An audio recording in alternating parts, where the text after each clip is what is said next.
സ്വാമി ശരണത്തിൻ്റെ ഹോട്ടലാണ് നമുക്ക് അറിയത്. അദ്ദേഹം 19-ന് ശബരിമലയ്ക്ക് പോവാണ്. അപ്പോൾ ഇവിടുന്ന് ദോശ, നല്ല ഒരു ചട്നി, സാമ്പാർ, നല്ല ടേസ്റ്റാണ്.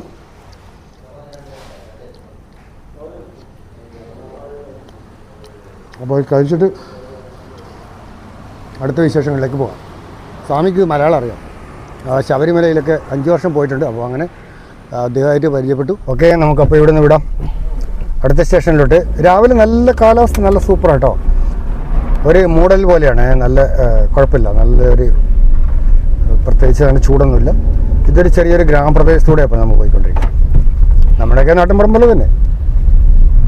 ഇതുവരെ നമുക്ക് കിട്ടിയതൊക്കെ നല്ല റോഡായിരുന്നു. ഇപ്പോൾ ഈ റോഡ് കുറച്ച് ദൂരത്തേക്ക് ഇങ്ങനെ കാണുന്നുണ്ട്. സ്റ്റേറ്റ് ഹൈവേ ആണ്. കുറച്ച് ദൂരം പോകുമ്പോഴേക്ക് ശരിയാവുമെന്ന് വിചാരിക്കാം. എല്ലാ കൂട്ടുകാർക്കും നമസ്കാരം. അപ്പോൾ നമ്മുടെ കർണാടക യാത്ര തുടരുകയാണ്. അപ്പോൾ ഇവിടുന്ന് അടുത്ത് തന്നെ മറ്റൊരു ലൊക്കേഷനിലേക്ക് നമ്മൾ പോവുകയാണ്. അവിടുത്തെ വിശേഷങ്ങളുമായി ഉടനെ വരാം. നല്ല അടിപൊളി സീനാണ്. പുകയല്ല, എന്താ പറയുക, മഴക്കാറ്. 2 സൈഡും മരം. നമ്മളിനി നാഷണൽ ഹൈവേയിലേക്കാണ് കയറേണ്ടത്. 169 169 ശരിക്കും കയറേണ്ടത്. ഇത് സ്റ്റേറ്റ് ഹൈവേ ആണ്.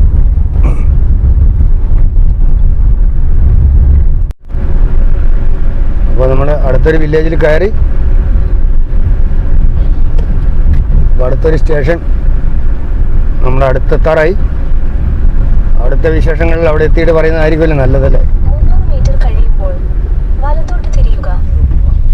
300 മീറ്റർ കഴിയുമ്പോൾ വലത്തോട്ട് തിരിയാനാണ് ഗൂഗിളമ്മച്ചി പറയുന്നത്. അപ്പോൾ അതുപോലെ തിരിഞ്ഞു നോക്കാം.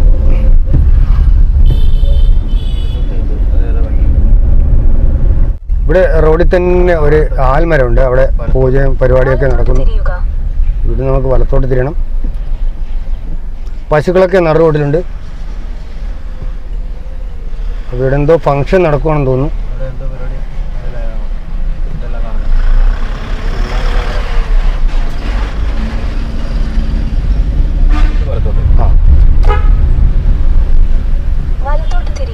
തിരിഞ്ഞു. ഇനി അങ്ങോട്ട് തിരിയണ്ട്.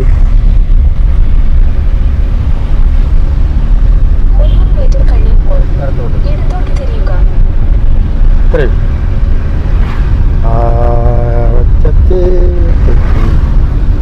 ഇതിപ്പോ കാണാം നമുക്ക്. കണ്ടോ, അടുത്തടുത്ത് തന്നെ കാണാം റോഡ് സൈഡിൽ. ഞാൻ അതാ നോക്കുന്നു. 300 മീറ്റർ ഇടത്തോട്ടെ. പൂക്കള പണം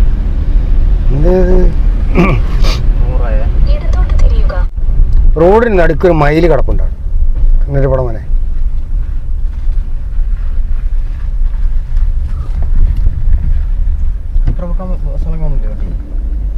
ഉണ്ടാവില്ലേ? പാർക്കിംഗ് ഉണ്ട് അവിടെ. ഇനിയും സമയം കാണിക്കണ്ട പോണ്ടത്.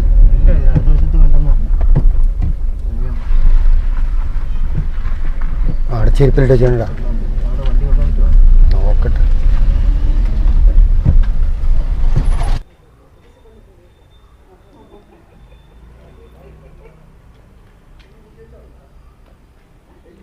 ഇപ്പോൾ നമ്മൾ എത്തിയിരിക്കുന്നത് കർണാടകയിലെ തന്നെ മൂഡിബിദ്രി എന്ന് പറയുന്ന ഒരു ജെയിൻ ടെമ്പിളിലാണ്. അപ്പോൾ മൂഡിബിദ്രി എന്ന് പറയുമ്പോൾ തന്നെ നമുക്ക് പിന്നെ ലാൻഡ്മാർക്കായിട്ട് വരുന്ന ഈ ഒരു ടെമ്പിളാണ്. അപ്പോൾ ഇതിന് പ്രത്യേക ഒരു സവിശേഷതയുണ്ട്. അത് നമുക്ക് അകത്ത് കയറിയിട്ട് നോക്കാം. ഇവിടെയൊക്കെ വീടുകളൊക്കെ കണ്ടോ, അഗ്രഹാര ടൈപ്പ്. നമുക്ക് പാലക്കാടൊക്കെ കാണാൻ പറ്റുന്ന ഒരു അഗ്രഹാരം ലുക്കാണ് ഇവിടുത്തെ വീടുകളൊക്കെ ഫ്രണ്ട് സൈഡിലുള്ളത്. നോക്കാം. വീഡിയോ അലൗഡാണോ ഒന്നും അറിഞ്ഞൂടാ.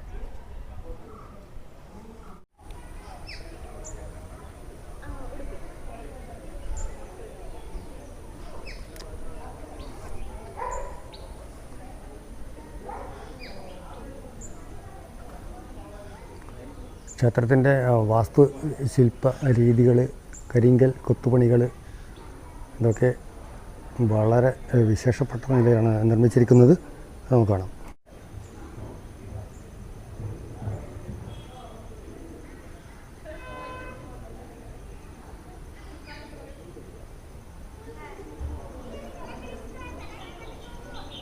വളരെ വലിയൊരു വാതിലാണ് കേട്ടോ. ക്ഷേത്രത്തിനകത്ത് കയറാനുള്ള വലിയ വാതിലാണ്.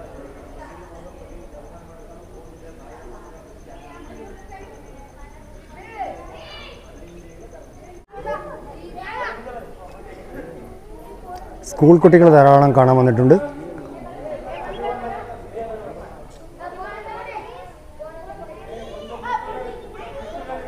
ക്ഷേത്രത്തിൻ്റെ പ്രത്യേകത 1000 തൂണുകളിലാണ്, കരിങ്കൽ തൂണുകളിലാണ് ഈ ക്ഷേത്രം നിലകൊള്ളുന്നത്. 1000 സ്റ്റോൺ പില്ലർ, 1000 പില്ലറാണുള്ളത് കേട്ടോ. അതാണ് ഈ ക്ഷേത്രത്തിൻ്റെ പ്രത്യേകത. മൊത്തം കരിങ്കല്ലാണ്, റൂഫ് കരിങ്കല്ലാണ്, തറ കരിങ്കല്ലാണ്, പില്ലർ കരിങ്കല്ലാണ്, എല്ലാം കരിങ്കല്ലുള്ള കേട്ടോ. കരിങ്കല്ലിന് 2 ആനയൊക്കെയാണ് എൻട്രൻസിലുള്ളത്. അതുപോലെ തന്നെ കരിങ്കല്ല്, കൊടിമരം കരിങ്കല്ലാണ്. നോക്കൂ എത്ര ഹൈറ്റിലേക്കാണ് കരിങ്കല്ലിൽ തീർത്തിരിക്കുന്നത്. മണികളൊക്കെ ഉണ്ട് മുകളിൽ. മൊത്തം കരിങ്കൽ വിസ്മയമാണ് ഇവിടെ കാണലോട്ടോ.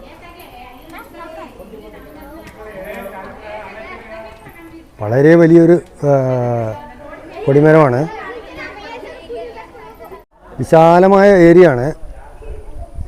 അപ്പം 1000 പില്ലർ എന്ന് പറയുമ്പോഴേക്കും അത്രയും കവറേജ് ചെയ്യാൻ തന്നെ നമുക്ക് ഒരുപാട് സ്ഥലം വേണമല്ലോ.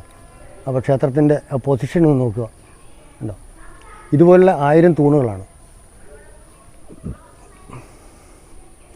എണ്ണിത്തീർക്കാൻ ഇപ്പോൾ 1000 എണ്ണിത്തീർക്കാനൊന്നും പറ്റും തോന്നില്ല. പക്ഷേ 1000 തൂണുകളിലാണ് നിൽക്കുന്നതെന്ന് പറയുന്നു.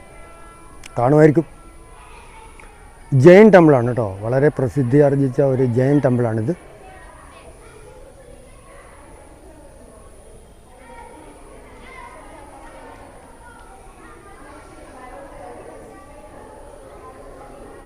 സ്കൂൾ കുട്ടികൾ ധാരാളം വിസിറ്റ് ചെയ്യുന്നുണ്ട് കേട്ടോ.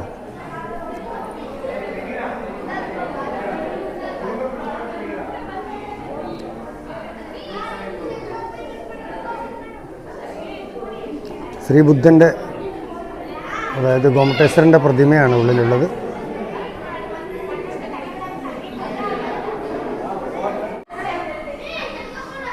പ്രാവുകളൊക്കെ കയറിക്കൂടുന്നതായിട്ട് നെറ്റിട്ടാണ് കേട്ടോ. പ്രാവിൻ്റെ ശല്യം കൊണ്ട് നെറ്റ് വെച്ചിരിക്കുന്നു. കുട്ടികളൊക്കെ സെൽഫി എടുക്കാനൊക്കെ, ഗ്രൂപ്പ് ഫോട്ടോ എടുക്കാനൊക്കെ നിൽക്കുവാണ്. നമുക്കൊരു പില്ലറിൻ്റെ ഒരു സാമ്പിൾ ഒന്ന് നോക്കിക്കോളൂ.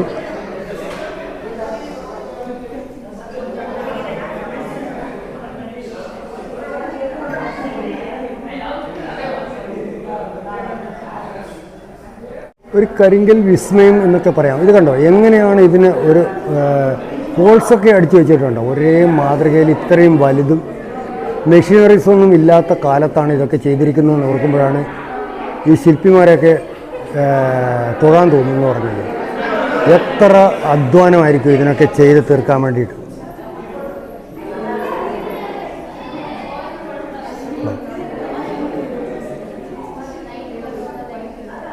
ഇത് പില്ലറിൽ ഒരു മോഡലാണ് കേട്ടോ. ഇങ്ങനെ 1000 തരത്തിൽ കിടക്കുവാണ്.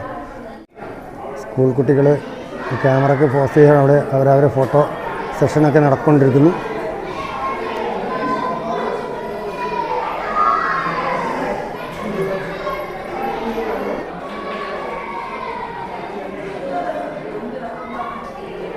കരിങ്കൽ വിസ്മയം തന്നെ പറയാം.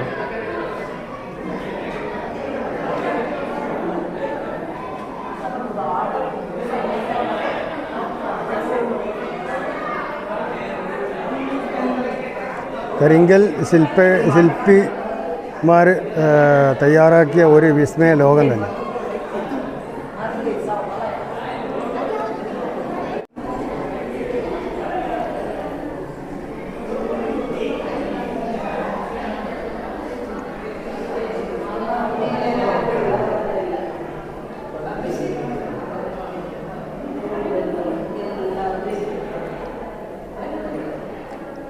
മേൽക്കൂര കരിങ്കല്ലാണ്. ഇതിനകത്തേക്ക് നമുക്ക് പ്രവേശനം ഇല്ല. ഇവിടം വരെ നമുക്ക് കയറാൻ പറ്റും കേട്ടോ. ക്ഷേത്രത്തിനകത്തെ വിഗ്രഹങ്ങളും മറ്റ് കാര്യങ്ങളും അത് പൂജാരിമാരൊക്കെ അവിടെ ക്ലീൻ ചെയ്യുന്നുണ്ട്.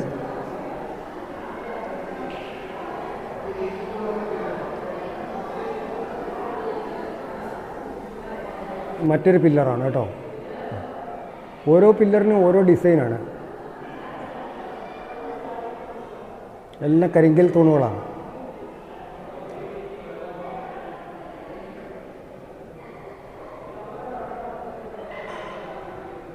പഴയകാലത്തെ ഒരു മരം വാതിലാണ്. ഇത് കുറച്ച് ചെറിയ വാതിലാണ്, എന്നാലും ഒരു 14 അടിയോളം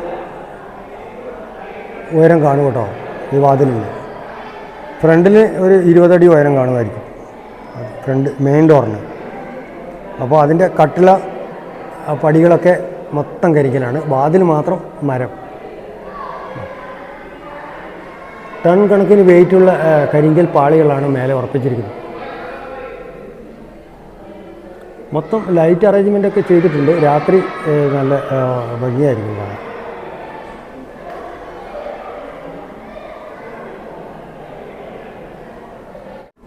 തറവിനെ കരിങ്കല്ലാണെന്ന് പ്രത്യേകിച്ച് പറയേണ്ട ആവശ്യമില്ല, എന്നാലും കുറേയൊക്കെ ദ്രവിച്ച് വർഷങ്ങളുടെ പഴക്കത്താൽ കുറേയൊക്കെ ഡിസൈനൊക്കെ പോയിട്ടുണ്ട്. ആ ഫിനിഷിങ്ങൊക്കെ മൊത്തം കരിങ്കൽ വിസ്മയാണ് കേട്ടോ. 10-16 അടി പൊക്കത്തിൽ ചുറ്റുമതിൽ, അത് വെട്ടുകല്ലുകൊണ്ടാണ് നിർമ്മിച്ചിരിക്കുന്നത്.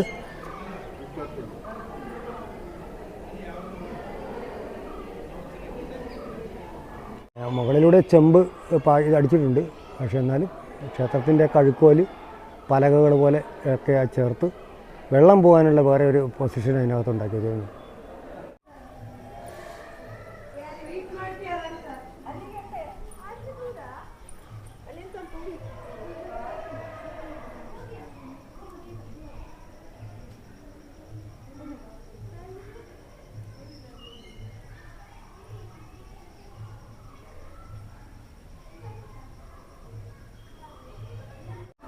അതിൻ്റെ റൂഫാണ് കേട്ടോ മെയിൻ, ക്ഷേത്രത്തിൻ്റെ മെയിൻ്റെ ടോപ്പാണിത്. മെയിൻ ടോപ്പ്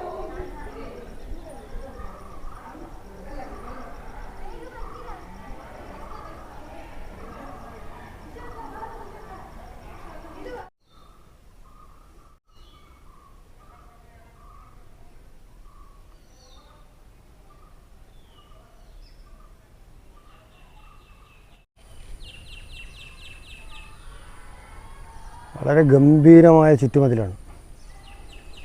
ഒരു 18 അടി പൊക്കം കാണുമായിരിക്കും അല്ലേ? കാണുമായിരിക്കും.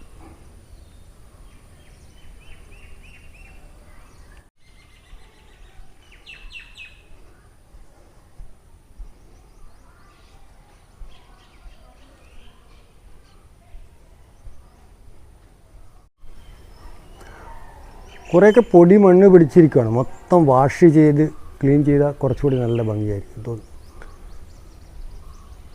അഴുക്ക് ചെളി പിടിച്ചിരിക്കുകയാണ്, കല്ലുകളൊക്കെ മഞ്ഞ നിറം വന്നിരിക്കും.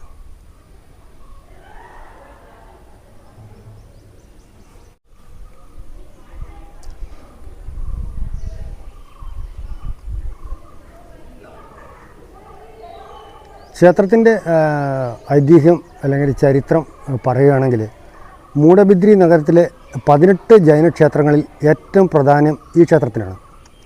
ത്രിഭുവൻ തിലക്ക് ചൂടാമണി എന്നു പേരുള്ള ഈ ക്ഷേത്രം സാവിര കമ്പത ബസഡി, അതായത് 1000 തൂണുകളുള്ള ക്ഷേത്രം എന്നാണ് അറിയപ്പെടുന്നത്. 1000 പില്ലേഴ്സ് ടെമ്പിൾ സൂചിപ്പിക്കുന്ന പോലെ 1000 കരിങ്കൽ തൂണുകൾ ഇവിടെ കാണാം. ഇത് നേപ്പാളി വാസ്തു വിദ്യ പ്രകാരമാണ് ഇത് നിർമ്മിച്ചിരിക്കുന്നത്. അതായത് നേപ്പാളിയിലെ അവിടുത്തെ വാസ്തു വിദ്യ എങ്ങനെയാണോ ആ സ്റ്റൈലിലാണ് ഇത് നിർമ്മിച്ചിരിക്കുന്നത്. അപ്പം നേപ്പാളിലെ ക്ഷേത്രങ്ങളുമായിട്ട് അവിടുത്തെ വാസ്തുവിദ്യ, അവിടുത്തെ ഡിസൈനുമായിട്ട് ഇവിടെ മാച്ച് ചെയ്യുന്നതാണ് ഇവിടെ ചെയ്തിരിക്കുന്നത്. 1430 വിജയനഗര രാജാവായിരുന്ന ദേവരാജ ഉടയോർ ആയിരുന്നു ക്ഷേത്രം നിർമ്മിച്ചത്. അതായത് 1430 ഈ ക്ഷേത്രം നിർമ്മിച്ചത്. 60 അടി ഉയരമുള്ള ഒറ്റക്കല്ലിൽ നിർമ്മിച്ച മഹാസ്തംഭം, അത് ഞാൻ ആദ്യം കാണിച്ചിരുന്നത്. ഇവിടുത്തെ മറ്റൊരു സവിശേഷത 60 അടിയാണ് ഈ സ്തംഭം. ഇതാ ഇപ്പോൾ കാണിക്കാം. ഇതാ ഈ ഒരു മഹാസ്തംഭം എന്ന് പറഞ്ഞാൽ നമ്മളെ കൊടിമരം എന്നൊക്കെ പറയാമല്ലോ, ഇതൊരു സ്തംഭമാണ്. കൊടിമരം വരെ ഉണ്ട്.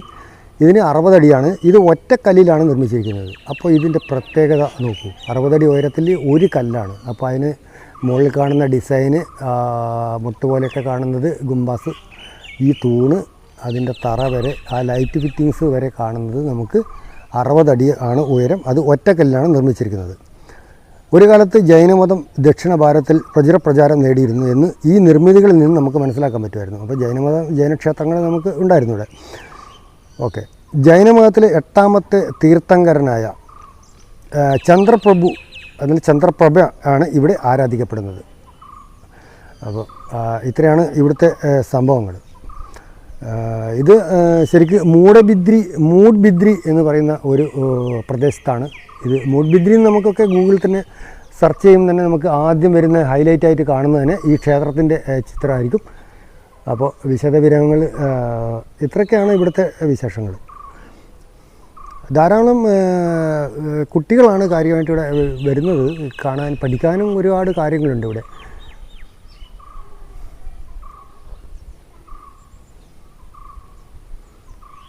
ഓക്കെ, അപ്പോൾ ഇതൊക്കെയാണ് ഇവിടുത്തെ ഈ മുടബിദ്രി 1000 പില്ലർ ക്ഷേത്രത്തിലെ വിശേഷങ്ങൾ. അപ്പോൾ ക്യാമറ കൈകാര്യം ചെയ്യുന്നത് നമ്മുടെ ശ്രീനാഥാണ്. അപ്പോൾ മനോഹരമായ ഒരു പ്രദേശമാണ് കേട്ടോ. എപ്പോഴെങ്കിലും വരാൻ ശ്രമിക്കുവാണെങ്കിൽ ഇത് മിസ് ചെയ്യരുത്. പ്രത്യേകിച്ച് കാണാനുള്ളതെന്ന് പറഞ്ഞാൽ ഇതൊക്കെ ഒരു വിശേഷങ്ങളാണ്. ഇതൊക്കെ ഇനി എത്ര കാലം നിൽക്കുമോ, 1430 എന്ന് പറയുമ്പോൾ എത്ര ഒരു വർഷമായി. അപ്പോൾ കരിങ്കലിൻ്റെ ഒരു മഹാവിസ്മയം കാണണം എന്നൊരു ആഗ്രഹമുണ്ടെങ്കിൽ തീർച്ചയായും ഇവിടത്തേക്ക് വരിക. ബസ്സുണ്ട്. എല്ലാ കർണാടകയിലെ മിക്ക ബസ് സ്റ്റാൻഡുകളിൽ നിന്നും പ്രദേശത്ത് നിന്നും മൂടബിദ്രിയിലേക്ക് കർണാടക സ്റ്റേറ്റ് ട്രാൻസ്പോർട്ടിൻ്റെ ബസ് വരാനുണ്ട്. അപ്പോൾ ഈ റൂട്ട് വഴി നിങ്ങൾ എവിടെ എപ്പോഴും പോവുകയാണെങ്കിൽ തീർച്ചയായിട്ടും ഇവിടെ സന്ദർശിക്കണമെന്ന് ഒന്ന് എനിക്ക് ഒരു സജഷൻ കാണാനുള്ളതാണ്. ക്യാമറ മൊബൈൽ വീഡിയോ ഒക്കെ എടുക്കുകയാണെങ്കിൽ 100 രൂപയാണ് ഫീസ്. ഒരാൾക്ക് അകത്തോട്ട് കയറാൻ 10 രൂപയാണ്. ഒരാൾക്ക് 5 രൂപ. നമ്മൾ രണ്ടുപേരും കൂടെ 10 രൂപയാണ് കൊടുത്തത്. അപ്പോൾ ഇത്രയാണ് ഇവിടുത്തെ വിശേഷങ്ങൾ.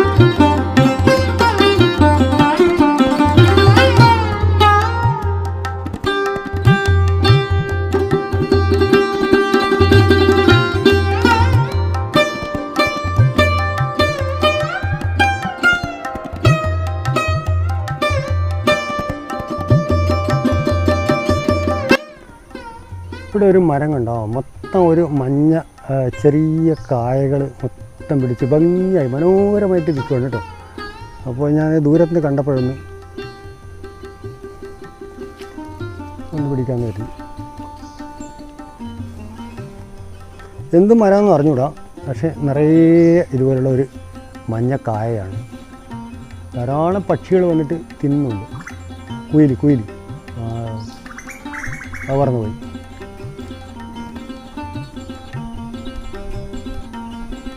ഇതിനെപ്പറ്റി എനിക്ക് അറിഞ്ഞുകൂടാ ഇത് എന്ത് മരമാണെന്ന്, പക്ഷേ മനോഹരമായിരിക്കുന്നു കേട്ടോ. അപ്പോൾ ഇത്രയും ആണ് നമുക്ക് ഇവിടുത്തെ കാര്യങ്ങൾ പറയാനുള്ളത്. അപ്പോൾ നമുക്ക് ഇവിടുന്ന് അടുത്ത സ്റ്റേഷനിലോട്ട് നമ്മൾ നീങ്ങുവാണ്. അപ്പോൾ വഴിയിൽ വരുന്ന കാഴ്ചകളുമായി വീണ്ടും വരാം. അപ്പോൾ നമുക്ക് ഇവിടുന്ന് പുറപ്പെടാം. കർണാടക ട്രാൻസ്പോർട്ട് കോർപ്പറേഷൻ്റെ ബസ്സാണിത്, KSRTC. ഇവിടം വരെ ബസ് വരും. അവിടെ തൊട്ടവിടെയാണ് ജംഗ്ഷൻ. ഇതിപ്പോൾ കുട്ടികൾ വന്ന വണ്ടിയാണ്. തൊട്ടപ്പുറത്താണ് ബസ് സ്റ്റാൻഡൊക്കെ. കർണാടക യാത്ര തുടരുകയാണ്. ഇനിയും ഒരുപാട് സ്ഥലങ്ങൾ നമുക്ക് കാണാനുണ്ട്. അപ്പോൾ ഇനി അടുത്ത വീഡിയോയിൽ വരുന്നതുവരെ എല്ലാവർക്കും നമസ്കാരം.